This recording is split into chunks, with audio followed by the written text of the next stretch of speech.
Srpska ekonomija je zbog nepovoljnog okruženja za obrazovanje, diskriminacije prilikom zapošljavanja i nasilja prema pripadnicima LGBT-a u 2021. godini izgubila gotovo $300 miliona ili 0,5% BDP-a.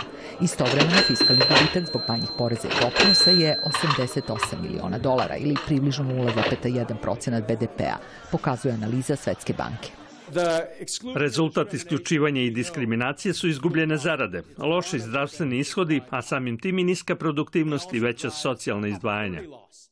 Takve tvrdnje potkrepljuje jaz između nezaposlenosti u Srbiji, koja je nešto malo iznad 7%, i nezaposlenosti među pripadnicima LGBT populacije, koja iznosi 17,5%. Pored diskriminacije prilikom zapošljavanja, pripadnici LGBT-a osjećaju da zbog toga teže napreduju na poslu, imaju nižu platu ili će pre dobiti otkaz nego njihove heteroseksualne kolege.